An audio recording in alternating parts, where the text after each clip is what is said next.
Bienvenidos a todos y a todas a un nuevo capítulo de Filosofía Caduca. Esta vez vamos a hablar de el filósofo, un filósofo muy importante, el siguiente en nuestro temario, Gottfried Leibniz, polímata, filósofo, matemático, lógico, teólogo, jurista, bibliotecario y político alemán. No hablaremos de todo ello, hablaremos de su faceta como filósofo. Como si ser lógico y filósofo no fuera lo mismo, ¿verdad? Pero Claro, bueno. claro, claro. Cerca está, cerca está. Y decir que Leibniz viene de Leipzig, una ciudad del electorado de Sajonia en la época, Alemania actualmente. Como indica Y su propio nombre. efectivamente, ¿de ¿dónde van a hacer si no? Y para presentarlo, bueno, para hablar de él, en primer lugar, contamos otra vez con la inestimable presencia de Víctor. Un placer. Jorge, efectivamente, aquí estamos como siempre para hablar de otro alemán más, porque si algo funciona, ¿para qué cambiarlo, verdad? Efectivamente. Y Y otro alemán. que sí, El propio claro. también es alemán, más o menos. El siguiente será Espinosa, ¿no? Si no me equivoco. Sí, por eso te Y no es mencionaba. alemán, es Vale. holandés. Español, perdón. Portugués. Es judío, ¿no? Es que claro, hay una cosa un poco. Pero el tío, ¿qué idioma escribía? Bueno, latín, claro. ¿No? Sí, Sí, sí, supongo. Y sí, sí, sí, en latín. Y sí, para sí. introducir a Leibniz, vamos a hacerlo pues con la famosa cita que le dedica Denis Diderot en su enciclopedia y que dice así: quizá nunca haya un hombre que haya leído tanto, estudiado tanto, meditado más y escrito más que Leibniz. Lo que ha elaborado sobre el mundo, sobre Dios, la naturaleza y el alma es de la más sublime elocuencia. Si sus ideas hubiesen sido expresadas con el olfato de Platón, el filósofo de Leipzig no cedería en nada al filósofo de Atenas, valorando, Qué bonito. como se ve, su conocimiento y sus avances y todo lo que enunció, pero no criticando o cuestionando un poco el olfato de Leibniz. Puede Sí, ser, puede ser que eso tenga sentido, puesto que actualmente Leibniz pues no es de los filósofos más reconocidos a nivel académico o a nivel carreras. es que, claro, Leibniz es un poco... A ver, Leibniz tiene varios problemas, ¿vale? Efectivamente, casi todos los... Es que es muy raro, yo no sé exactamente a qué se refería Diderot con esa frase. Por cierto, Diderot era súper ateo, más extraña que haya dicho eso de Leibniz sobre Dios, pero bueno, en cualquier caso. No sé exactamente a qué se refiere, ¿no? Pero sí que es verdad que a Leibniz no se le recuerda. Y yo creo que hay varios factores aparte de esto, pero es muy curioso cómo acabamos dando a Leibniz de formas indirectas. Por ejemplo, en Kant, que Kant está muy influido, como ya comentamos en el capítulo anterior, por Wolff, quien a su vez lo único que hace es una sistematización de la filosofía de Leibniz, porque fue bastante revolucionaria. Pero sí que es verdad que Leibniz se dedicó a la filosofía y a las matemáticas y la actividad académica de Leibniz, digamos que la hizo en privado y muchas veces durante sus viajes y en sus ratos libres, ¿no? Digamos. Entonces es como que efectivamente no ha sido muy académico, tampoco estuvo en ninguna universidad, cosas así, siempre desempeñó cargos pues más bien relacionados con la nobleza, ¿no? Como llevar una biblioteca o, bueno, Leibniz, ahí donde lo ponían, a ver, hacía un poco lo que le daba la gana, ¿no? Por ejemplo, no sé si recuerdo, bueno, una persona de una familia noble le encargó que hiciera una historia de su familia, y en cosas así andaba ocupado, pero luego el tío hacía lo que le daba la gana, pues a lo mejor lo mandaron a supervisar, si no recuerdo mal, el funcionamiento de unas minas y como que propuso ahí una forma completamente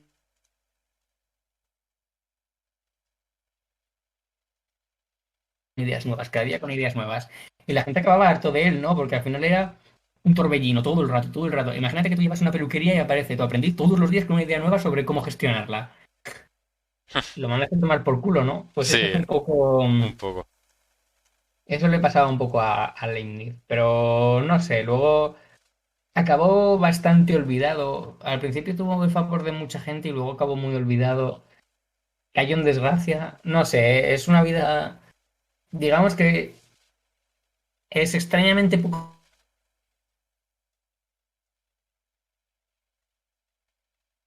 Se carteó con Spinoza. Por cierto, Descartes y Spinoza son así un poco los dos a quienes más se enfrenta. Leibniz, bueno, de hecho tengo entendido que llegaron a conocerse. Ujú. Leibniz y Spinoza. No Sí, sabía sí. eso. Evidentemente, Leibniz tenía un conocimiento filosófico infinitamente superior al de Spinoza. De cultura filosófica, ¿no? No de calidad del sistema filosófico de cada uno, sino de cultura filosófica. Las metafísicas de Suárez como si fueran una novela de crío. Conocía la escolástica a la perfección, conocía a Descartes más en profundidad seguramente que Spinoza. Además, luego tenía mucho conocimiento de matemáticas y de otras ciencias que Spinoza pues no lo tenía. Y todas estas cosas. Pero sí, ha acabado ahí un poco en el olvido. Y luego es curioso también que o sea, que gran parte de la obra de Leibniz sigue sin publicarse. Ujú. De hecho, de filosofía se podría decir que tenemos dos obras, más o menos. El discurso de metafísica y monadología, que además son bastante breves las dos. Yo tengo que admitir que no sé, en el caso de, porque así como otros filósofos, sí que hay un hilo conductor, tú lo sigues y te haces una idea bastante aproximada y certera de lo que sea que estén diciendo. Con Leibniz yo te juro que hay partes que soy completamente incapaz de entenderle. Así que no sé decir si estoy de acuerdo o no, si me parece más acertado o menos acertado, si ha sido justa o injusta la modernidad Vale. contemporánea con él, porque yo hay cosas que no comprendo Ujú. de su filosofía, Oye, o que simplemente me parece que a veces son incluso contradictorias. Pero bueno, vamos a tratar de explicarlo aquí muy brevemente. vamos a darle. Antes de esto, sí, vamos a darle. No sé si quieres comentar algo, Jorge. No, no, no. Yo de momento me interesa el Venga. tema y me interesa ver a ver cómo podemos, si podemos llegar a entender el porqué de ese olvido o el por qué no tiene un hilo conductor. Claro. A ver si podemos. Antes de empezar, como bibliografía, cosa que la verdad que no hemos hecho demasiado, pero aún así es recomendable Sí. decirlo. La bibliografía recomendada para estudiar a este señor es, aparte de las dos historias de la filosofía, la de Abañano y la de Copleston, muy divulgativas ambas, la de Abañano así bastante divulgativa y más breve, por lo tanto más llevadera que la de Copleston, que a veces cuando quieres un chapas. Y luego un libro que se llama Leibniz, de un tal Holz, otro que se llama Leibniz y Newton, y luego ya las dos obras que he comentado de Leibniz, que son Monadología y Discurso de Metafísica. Vale. Vale, dicho esto, a ver, Leibniz, claro, también ha sido bastante sepultado por la fama de Newton, ¿no? Pero sí que es verdad que a Leibniz se le debe el cálculo infinitesimal famoso, aunque Newton, que es una discusión sin importancia, pero bueno, a Newton se le reconoce porque se ve que lo inventó antes, aunque no lo publicase, porque Newton ay, ¿cómo se llama cuando esta gente que tiene la sensación de que le están persiguiendo? Un paranoico. Un Era un paranoico. paranoico y no publicaba nada nunca por miedo a que Mm. le plagiara. ¿Qué Ostras. dirás? ¿Qué sentido tiene eso si alguien te va a adelantar? Que es lo que le pasó, efectivamente. Mm. Pero bueno. Em, Es una manera de ser. Esa.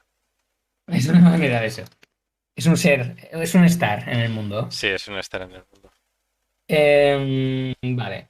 Pues nada, vamos a seguir aquí un pequeño esquema. Ujú. Vamos a empezar primero por lo que se llama, a ver, la razón por la que se enfrenta a Spinoza, ¿no? Vale. Así como en Spinoza el mundo, como comentaremos en el próximo capítulo de Filosofía Caduca, el mundo es sobre todo una cosa completamente determinada y necesaria. Y luego encima el orden del pensamiento es el mismo que el orden de las cosas y Dios lo sabe todo y todo es Dios y todo está determinado, Ujú. ¿no? No existe libertad y la única libertad posible es conocer las causas y cuando uno conoce las causas y está de acuerdo y hace coincidir su propia razón con la del mundo, es libre de alguna manera. Eso es lo que dice Spinoza, bueno, en resumidas cuentas. Perfecto. Pues para Leibniz no. Para Leibniz, eh, digamos que la razón humana es la que se encarga de establecer las relaciones entre las cosas, pero sobre todo la posibilidad, palabra muy importante en Leibniz, de esas relaciones, que no son necesarias. Eh, para Leibniz, el orden del mundo no es necesario, sino que es contingente. Vale. Eh,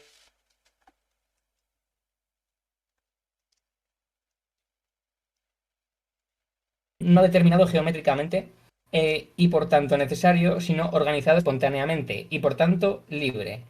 Se puede organizar del mejor modo según una regla no necesaria. Es decir, mmm, las cosas pasan, pero no de forma necesaria, sino que pasan libremente, puesto que hay muchas posibilidades que no llegan a realizarse, pero son posibles. De ahí su nombre, es decir, no son realidades contradictorias. Ujú.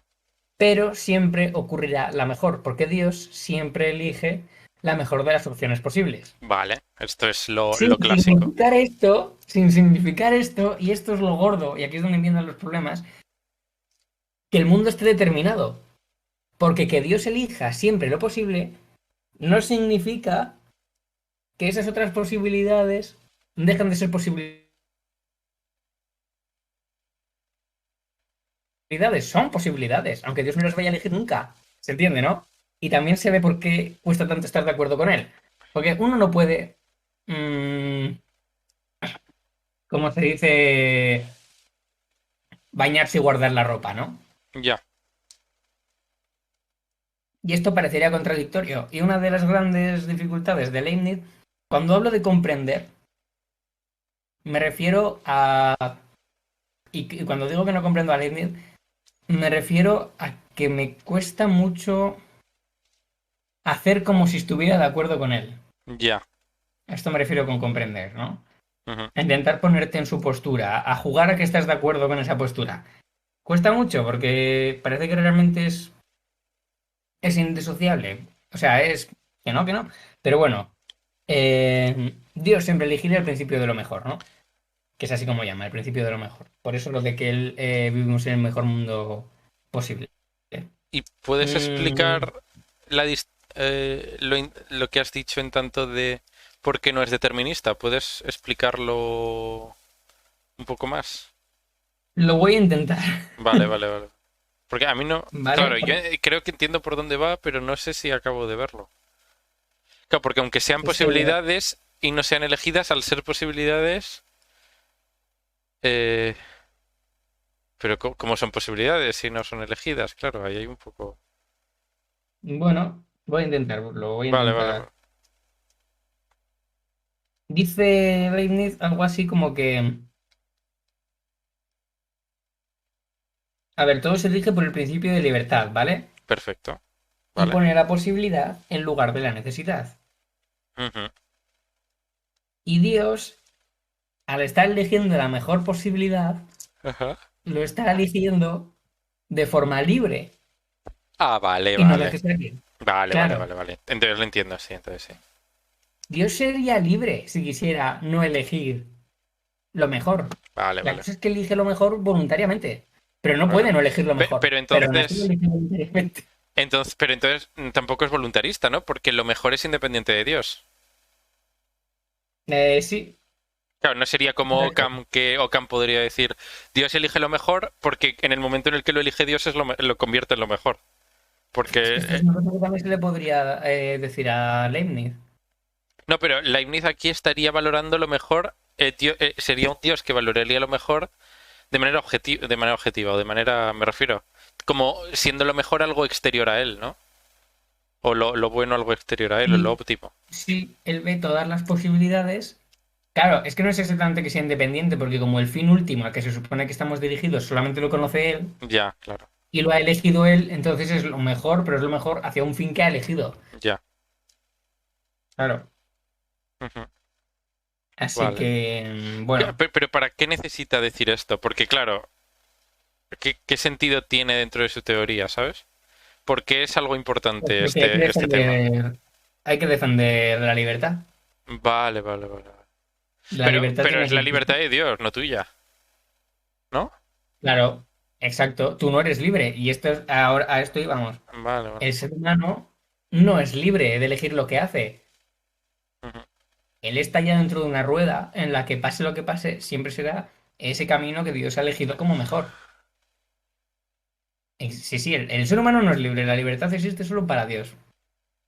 Entonces, que aquí como lo arregla Leibniz, dice, no, sí que el ser humano es libre y se le puede juzgar, porque Ujú. solamente es así, es decir, solamente estamos determinados desde la perspectiva de la razón divina. Ya, claro. Ok, ok, ok. Vaya, Vale, ¿no? vale, vale. Claro.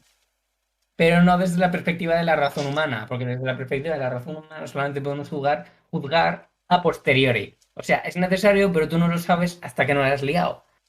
Ya, ¿Sabes? ya, Judas ya, solo ya. supo que obró mal cuando obró mal y no antes. Sí, Porque desde la perspectiva de su propia razón sí que estaba abierto un mundo de posibilidades, aunque no lo estuviera. qué ingenioso, ¿eh? Sí que lo estaba, pero no las iba a elegir nunca. Estaba determinada cuál iba a elegir. Ya, Pero que Dios pueda elegir no implica que las posibilidades dejen de ser posibilidades.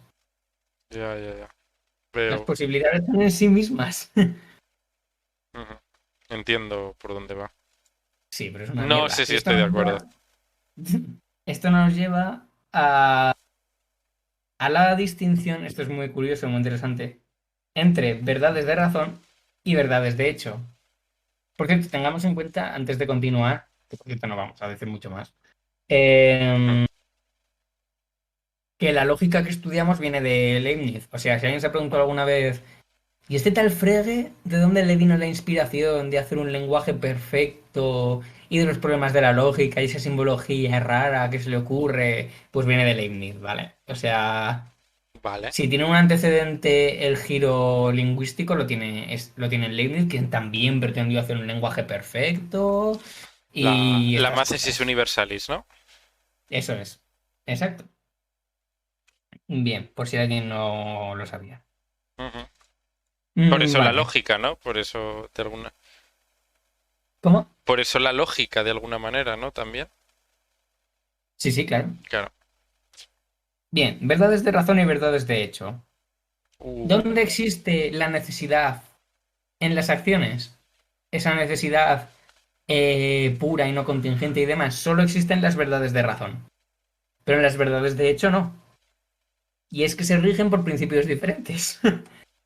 Las verdades de razón son necesarias, pero, o sea, como por ejemplo el principio de no contradicción y el principio de identidad, que todo se resume a, bueno, no, son estos. El principio de identidad afirma las cosas y el principio de razón, o sea, de no contradicción, digamos que las niega, ¿vale? Y son verdades innatas, por cierto, ya. que las verdades innatas en Descartes son una cosa muy obvia y que se presenta a la mente clara, de forma clara, de la luz natural, no sé qué, y en Leibniz son las más oscuras y las más raras, ¿vale? Tiene El más principio de no sentido, así. contradicción, que es el principio de toda lógica, Sí, solo totalmente. existe en la mente, Hombre, porque claro. luego en el mundo las posibilidades, las contradicciones sí que son posibles, Claro. perfectamente posibles, vamos. Pues, Igual que el principio de identidad. oye, pues ¿De acuerdo? me está gustando aquí, ¿eh? Las verdades de razón no refieren al mundo. Esa es la cosa. Por eso las mates funcionan también. Mm. Sin embargo, las verdades de hecho, es decir, las verdades del mundo, Claro. independientes de nuestra razón y tal, estas serían por el único principio del principio de razón suficiente, Ujú. en el que sus contrarios son posibles y es una razón suficiente, pero solamente a posteriori. Es decir, todo lo que pasa tiene una causa, Claro, pero que todo lo que pase tenga una causa no implica que estuviese determinado. claro. ¿Qué iba a pasar eso? Podría haber pasado cualquier otra cosa. Ha pasado eso, pero ha pasado por unas razones. Pero podría no haber pasado. Digamos que lo único que niega es el azar. Mm. Por lo tanto, aquí hay libertad. Claro, claro. Desde luego que hay libertad. Porque, claro, todo esto lo hacemos hablando desde la razón humana. Claro, eso es. Ujú. Pues a mí de hecho, esta construcción me parece bastante interesante. Es Eh, interesante, pero espérate y que no hemos llegado a lo gordo. pero yo no creo que sea una división mala o una división desde la que no se pueda operar. Yo creo que tiene sentido. No, sí, sí, tiene sentido, tiene sentido. Esto sí. ¿Y lo gordo Vale. es las monadas? O... Ahora vienen las mónadas, sí, Las efectivamente. monaditas. Qué monadas, ¿no? Qué monadas. Dependiendo de cómo las acentúes. Sí, sí, y las. Qué monada. Ujú. ¿Vale? La sustancia individual. Empecemos por la sustancia individual, que es lo que luego será la mónada de alguna forma. A ver, es que Pero las vamos monadas a no ver la son sustancia sustancia, individual. ¿no? Y leo, la naturaleza de una sustancia individual o de un Mm. ser. em, Aquí no sé si escrito compuesto completo, yo creo que completo. O de un ser completo, sí, completo. Es que su noción es tan completa que basta para comprenderla y hacer deducir de ella todos los predicados del sujeto al que se atribuye. Vale. Cuando tú hablas y atribuyes predicados a las cosas, Ujú. tú estás descubriendo una razón suficiente de todos los predicados. Vale. Solo Dios conoce todos los predicados de las cosas. Vale. Dios es una sustancia individual. Sustancia individual es todo aquello que es sujeto de percepción de predicados de cosas. Vale. Me ¿Qué gusta. es lo común entre, yo qué sé, el que se comió las lentejas y el que se durmió a las 4 de la tarde en agosto? Pues que fue Juan, ¿no? Efectivamente. ¿Sería la misma monada? ¿Eh? ¿Sería la misma monada? Exacto, en este caso la sustancia individual, pero sí es la Sí, mónada. monada. Es que luego las mónadas, es que luego son Claro, claro, claro. Pero sería como un poco la esencia, ¿no? A ver, bueno, X. el sujeto, más bien. Sí, el sujeto. Por ejemplo, el sujeto que podría no ser podría ser, por ejemplo, el sujeto, en este caso, si lo entendemos como sujeto, la mónada, vamos a decirlo así, podría ser, por ejemplo, Un perro. una mesa. No, porque la mesa no se percibe a sí misma. Y tiene que ser, no es solo una forma.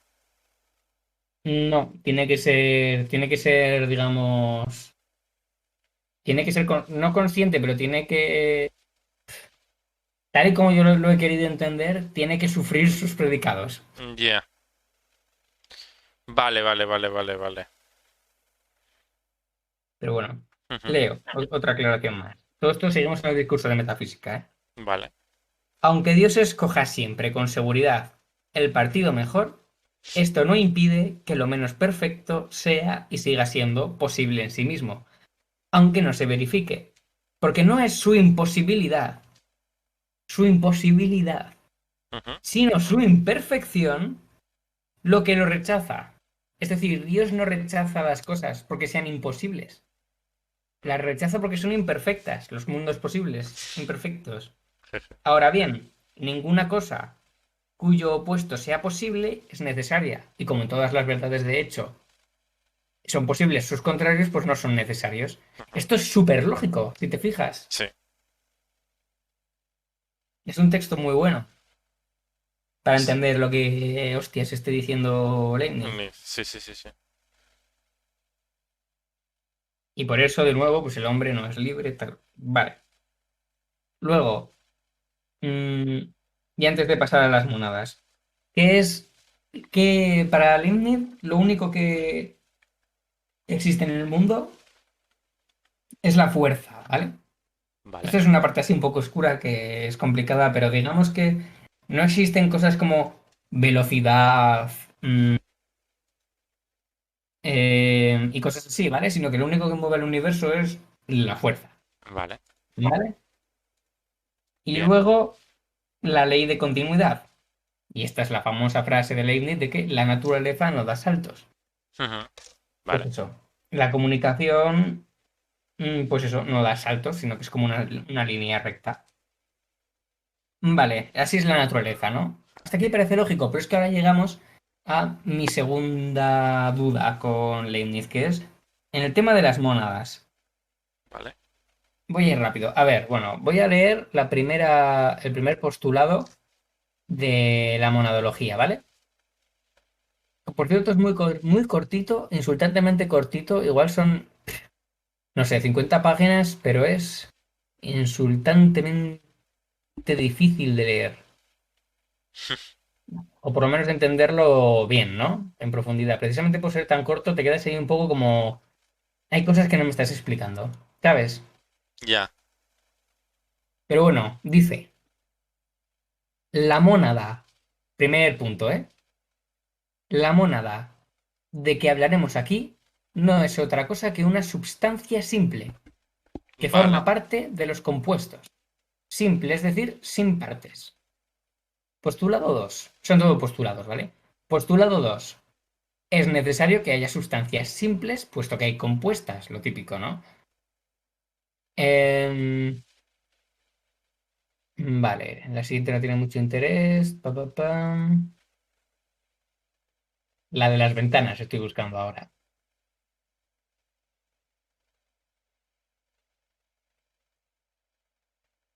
Bueno, esto es importante también. Se puede decir que las mónadas no podrían comenzar ni terminar de una vez, es decir, no podrían comenzar más que por creación y terminar más que por aniquilación. Por el contrario, aquello que está compuesto comienza y termina por partes, es decir, que no se pueden destruir, ¿vale? A no ser que las destruya Dios. Ujú. Y no pueden existir a no ser que las haya creado Dios. Y la última que leo. No hay medio tampoco de explicar cómo una mónada pudiera ser alterada o cambiada en su interior por alguna otra criatura, pues no se le puede transponer nada, ni concebir en ella ningún movimiento interno que pueda ser excitado, dirigido, aumentado o disminuido dentro de ella, como ocurre en los compuestos, donde hay cambio entre las partes. Las mónadas no tienen ventanas, por las cuales alguna cosa pueda entrar o salir en ellas. Los accidentes no pueden separarse ni salir fuera de las sustancias, como hacían en otros tiempos las especies sensibles de los escolásticos. Por tanto, ni una sustancia ni un accidente puede entrar desde fuera en una mónada. Y aquí es donde yo no entiendo, porque si una mónada es, tal y como dice Leibniz, un átomo espiritual, sin parte, sin extensa, sin figura, indivisible. Exacto. Luego cada una es distinta a las demás, es otra Claro. de las características de las mónadas, todas son Sí. diferentes en sí mismas, y cada mónada digamos que constituye un punto de vista sobre el mundo entero, ¿de acuerdo? Y por lo Sí. tanto, un mundo entero. Sí. Y claro, uno se podría preguntar, si todo lo que está compuesto por mónadas, todo lo demás son agregaciones de otras mónadas, y en las mónadas no se puede cambiar nada, ni hay ventanas, Sí. ¿cómo es posible el movimiento? Esto es lo que yo no entiendo de Leibniz. Si no se puede cambiar nada de una monada, el movimiento, ¿dónde está? ¿Dónde está esa ley de continuidad? ¿Por dónde pasa? Si una monada no se puede alterar nunca. Y encima dice Leibniz, no, no, es que entre una cosa y otra hay infinitas distancias que no se pueden recorrer, claro. Y te quedas un poco como a cuadros, ¿no? O sea, ¿y cómo es posible el movimiento? Entonces, o sea, si entre mi mano y la hoja de papel hay una distancia infinita, sería completamente imposible que yo llegase algún día a tocar, a tener contacto con la hoja de papel.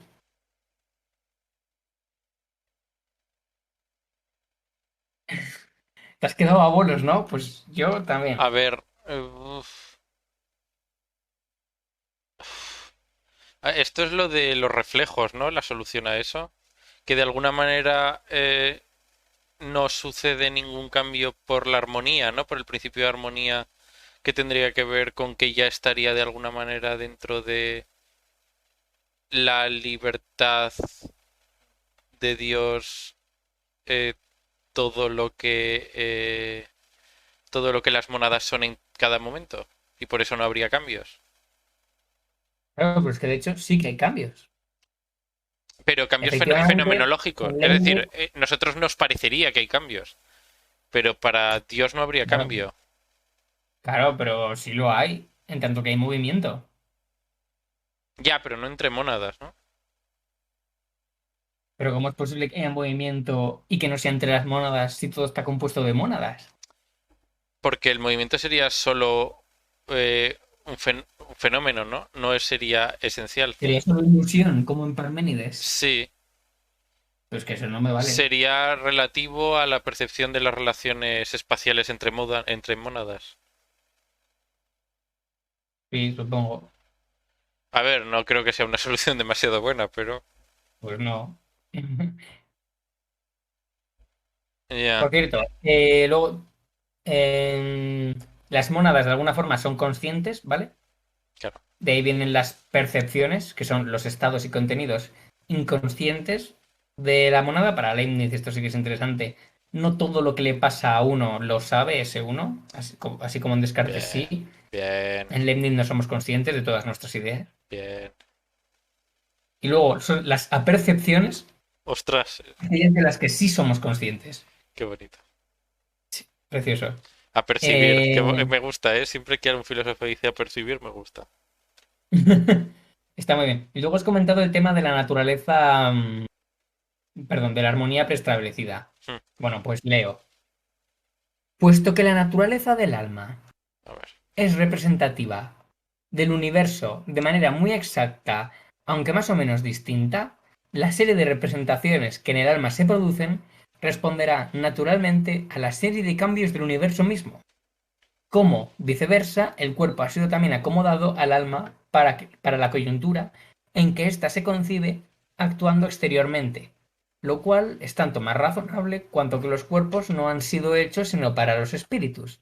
Ujú, Así, desde el momento en que se conoce la posibilidad de esta hipótesis de la concordancia, se ve también que es la más racional y que da una maravillosa idea de la armonía del universo. Es decir, cuando, o sea, las, las almas y los cuerpos no se comunican. La razón por la que tú cuando piensas en moverte te mueves es porque la armonía preestablecida es tan estupenda que pareciera que coinciden, pero no es así. ujú. Vamos, que es que esto ya es... Me explico, ¿no? Ya es de locura un poco, ¿eh? Es que esto... ¿Ves Sí, por qué no hay, por qué considero que no hay por dónde cogerlo, no? ya. Es que veo tantas cosas raras. Sí, es un Yo que poco raro, necesito es que un alguien poco raro. venga y me lo explique, porque cuando digo que no lo entiendo, quiero decir que de verdad que no lo entiendo. Eh, para empezar, el problema del movimiento me parece de primer orden, el problema de la incomunicación, el problema de que son como átomos metafísicos que constituyen las cosas, pero a la vez las cosas no tienen materia. Vamos, es que esto, mira, no sé si es que lo he escrito muy mal, obviamente me falta eh, estudio, ¿no? Pero, en fin, Ya. esto es todo lo que yo siento mi incapacidad. Nada, no es incapacidad tampoco, ¿no? Ya haremos, Sí, no se puede eh, hacer más, no se puede hacer más. ya haremos por hacerlo mejor en un futuro, ¿no? Pero de momento Esto es lo que se puede hacer con Leibniz. esto es lo que hay, sí. Así que bueno, no sé si puedes comentar, no sé si querrás comentar algo más. Bueno, un poco que decir simplemente que Leibniz, junto con toda la tradición de la época, también realiza argumentos sobre la existencia de Dios, Ah, sí, efectivamente, es verdad. que son utilizar el argumento ontológico de San Anselmo, también, Mm, cambiándolo un poco, la verdad. De hecho, dice, Es en la monadología, el 41, el fragmento, el párrafo 41, A ver que lo miro. de donde se sigue que Dios es absolutamente perfecto, no siendo la perfección, sino la magnitud de la realidad positiva, tomadas precisamente, dejando aparte los límites o linderos en las cosas que los tienen, y donde no hay ningún límite, es decir, en Dios, la perfección es absolutamente infinita. Es otra Perfecto. formulación, ¿eh? Sí. Pero en el fondo sigue la misma idea que el argumento ontológico. No sé, pero yo diría que hay cosas distintas. A ver, voy a volver a leerlo. De donde se sigue que Dios es absolutamente perfecto, Perfecto. no siendo otra cosa la perfección, sino la magnitud de la realidad positiva. Yo creo que ahí es donde difiere un poco, ¿no? Sí, Magnitud de la realidad realidad positiva. positiva. Es que vete a saber qué quiere decir con eso. Magnitud de la realidad positiva. A ver, Tomada precisamente yo creo que dejando aparte. hmm, Sí, sí, dime. yo diría que es una definición de perfección, ¿no? Que la perfección no es un concepto, que yo creo que es Es el la realidad problema. más Sí, real, ¿no? sino la realidad con el mayor número de atributos posibles, Mm, positivos, ¿sabes? claro, claro. Porque claro, perfección, si no, yo creo que intenta justificar por qué dentro de la perfección implica existencia, ¿sabes? Es como la Sí, sí, sí, manera al de... final estoy Sí. diciendo eso. Tomadas precisamente, dejando aparte los límites o linderos en que las cosas tienen y donde no hay ningún límite, es decir, en Dios la perfección es absolutamente infinita. Y luego, si quieres, miramos el 44-45, también de la monadología, y los intentamos descifrar. Vale. Porque Y yo el creo que 44. son sus argumentos más majos. Luego también tiene el argumento de la armonía, que luego lo miramos también si quieres. Vale. Que Pues a también ver, el es... 44. ¿Por qué es necesario que, si hay una realidad en las esencias o posibilidades, o bien en las verdades eternas, esta realidad esté fundamentada en algo existente y actual, y por consecuencia en la existencia del ser necesario, en el cual la esencia implica la existencia, o la cual basta ser posible para ser actual? Vale, esto es lo de los grados de perfección, ¿no? Que es lo Sí, mismo que decía Tomás de Aquino. Como existen cosas cada vez más perfectas, debe existir una que es más perfecta del todo. sí, ¿No? Es eso. sí, sí, sí, sí. Y Claro, eso, y además, bueno, pero esto es más como de arriba abajo, ¿no? Lo que está diciendo es que las verdades eternas tienen que tener algún fundamento y ese fundamento, pues tiene que ser la... es Dios. Sí. Bueno, Pero tiene que vamos, ser algo existente y actual, vale. Y la 45 Asís, bueno, que tu versión me gusta más. Yo estoy con una versión un poco peor, la verdad. solo Dios. Bueno, vale. ¿Cuál era la de la armonía preestablecida? Esa te la digo yo ahora. Ah, vale. Leo el 45, Sí, pues. sí, sí, sí, sí. Por tanto, solo Dios, entre paréntesis, o el ser necesario, tiene este privilegio, que es preciso que exista si es posible.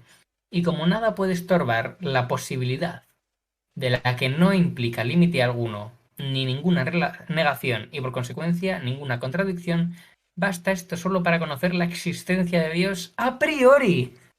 También lo hemos probado por la realidad de las verdades eternas. Esto luego Kant, vamos, me lo imagino leyéndolo Sí, y cagándose en todo. sí, sí, sí, sí. A ver, sí, este también es otra argumentación, ¿no? No está mal, no está mal. A ver, son las clásicas. La de la armonía y luego el de la armonía preestablecida, que al final eran más fáciles de lo que pensaba, la verdad.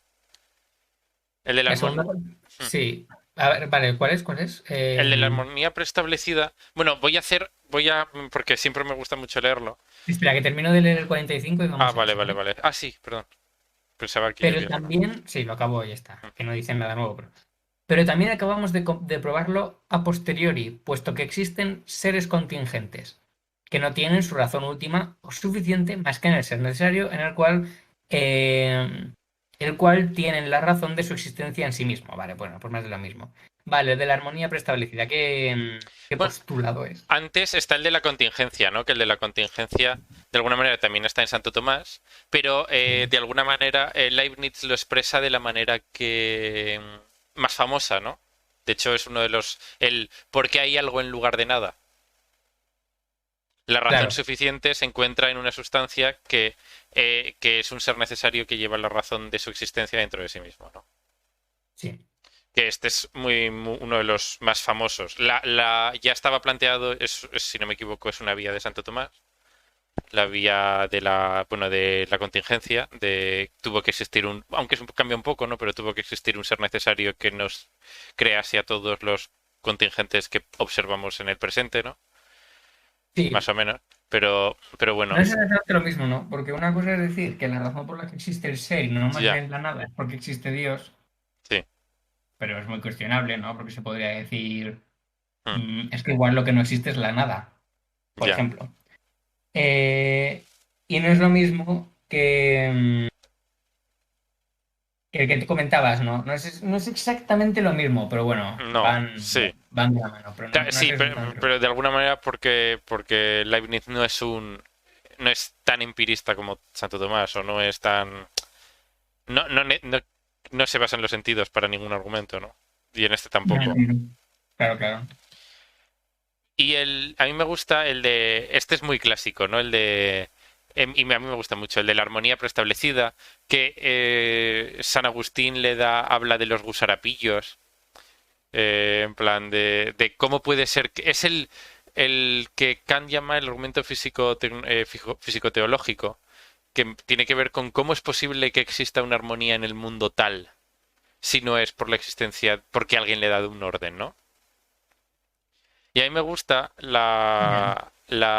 como Marcus Minucius Felix lo expone en su obra. Vale.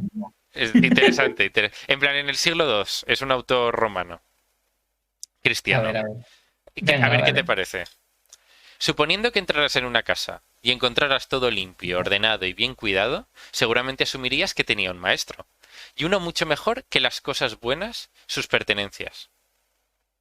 Perdón, y uno mucho mejor que las cosas buenas, sus pertenencias. Así, en esta casa del universo, cuando en todo el cielo y la tierra ves las marcas de la previsión, orden y ley, no puedes asumir que el Señor y el autor del universo son más hermosos que las estrellas en sí mismas o que cualquier parte del mundo entero. Me recuerda al argumento a favor de la existencia de Dios Ay, lo que pasa es que ahora no me sa- de Buffon, De Buffon. que decía que Ujú.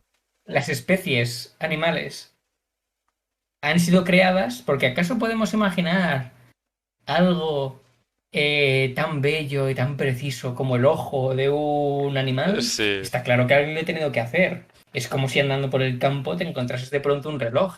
Dirías, esto es que alguien lo ha hecho. Esto no es fruto simplemente de la naturaleza. Mm, impresionante.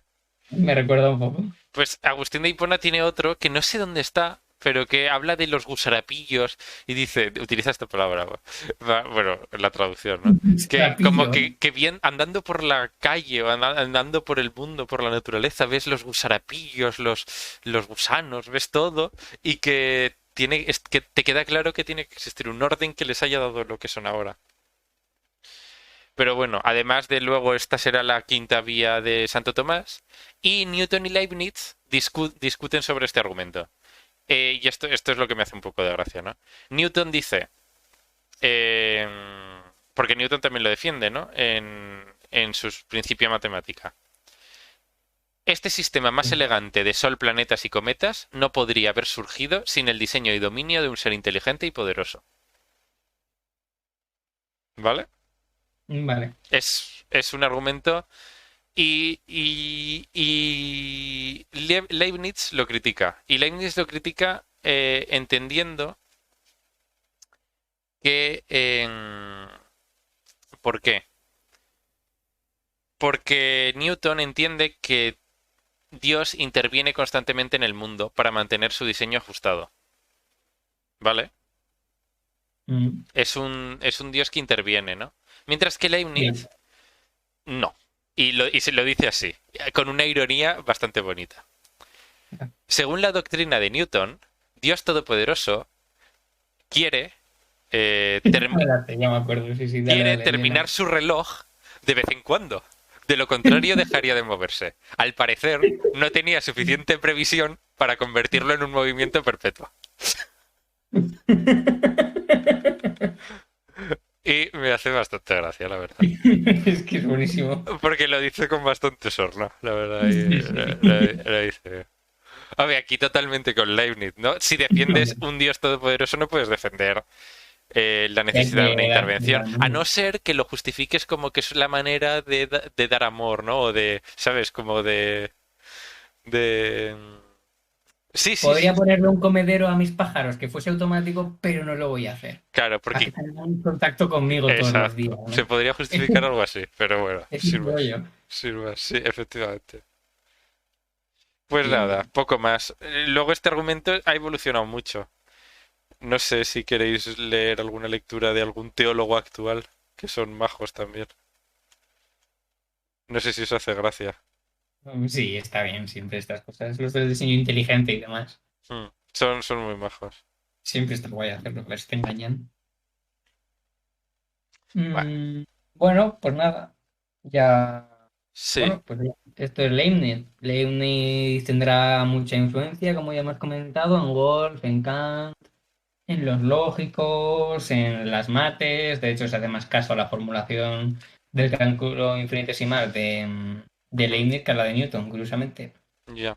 Y bueno, estas cosas. Pero está claro que en filosofía, pues a ver. No sé con qué sabor de boca se quedarán los oyentes caducos de este podcast, pero hay mejores filosofías. Sí, a ver, también, pues igual habría que traducirlo todo, ¿no? ¿O qué?